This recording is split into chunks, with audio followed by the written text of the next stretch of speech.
रास्ते भागे वहाँ से आगे, जिंदगी से चल कुछ और भी मांगे। क्यों सोचना है जाना कहाँ, जाए वहीं ले जाए जहाँ। बेसब्रियाँ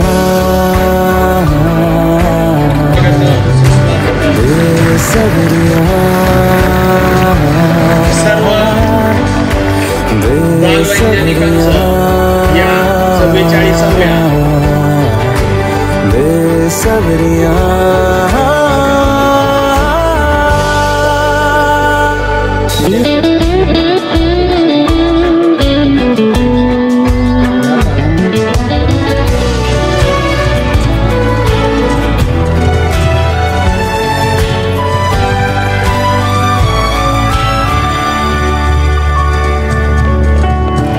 कदमों पे तेरे बादल झुकेंगे जब तक तुझे एहसास है।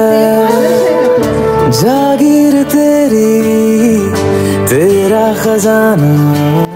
Dear friends, we are all winners of Dr. Homi Bhabha Bal Vaijnanik exam, but this is not the end at all. Because ये तो सिर्फ झांकी है, ये तो सिर्फ झांकी है। पूरी पिक्चर अभी बाकी है, पूरी पिक्चर अभी बाकी है। Lastly, my dear fellow newborn scientists, I wish you all the best for your exciting science journey. Thank you. पाणी ही खूप मोठी समस्या आहे, तसंच पाणी एक जागतिक समस्या आहे, म्हणून त्यावर विचार करणं सर्वांनाच अत्यंत गरजेचं आहे आणि त्यामध्ये आधुनिक तंत्रज्ञानाचा वापर करणं गरजेचं आहे। म्हणून ह्या एका समस्येवर विचार करणं मी जरा योग्य समजलं आणि हा विषय निवडला।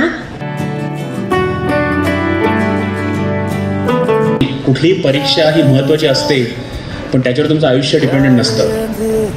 त्यामध्ये स्टार्टअप्स आहेत, पण आपण कसले स्टार्टअप काढतो? फूड डिलिव्हरी, नाटकाची तिकीटं काढणे, 10 मिनिटात तांदूळ घरी पोचवणे, ह्याचे स्टार्टअप आपण काढतो। चुकीचं काहीच नाही, त्या गरजा आहेत भारताच्या स्केलला आपल्या त्या गरजा आहेत, परंतु ह्याच्यामध्ये डीप टेक्नॉलॉजी कुठे आहे का? याच्यामध्ये संशोधन कुठे आहे का? पण चीनमध्ये कुठले स्टार्टअप निघत आहेत? इलेक्ट्रिक व्हेकलच्या बॅटरीज कशा फास्ट चार्ज करता येतील, किंवा तुम्ही डीपसिकबद्दल AI बद्दल ऐकलं असेल। आता डीपसिक चीनने काढलेलं आहे, त्यांनी माणूस नावाचा एक ऑटोनॉमस AI एजंट काढला आहे। आता त्या माणूसाचा आणि मराठी माणसाचा काही संबंध नाही, लॅटिनमध्ये असं म्हणतात की हात, त्याला माणूस म्हणतात। तर तुमचं काम करणारा AI एजंट चायनाने काढला, चीनने काढला, आणि आपण अजूनही नाटकाची तिकीटं काढणे आणि 10 मिनिटात तांदूळ घरी पोचवणे या स्टार्टअप इकोसिस्टममध्ये आहोत।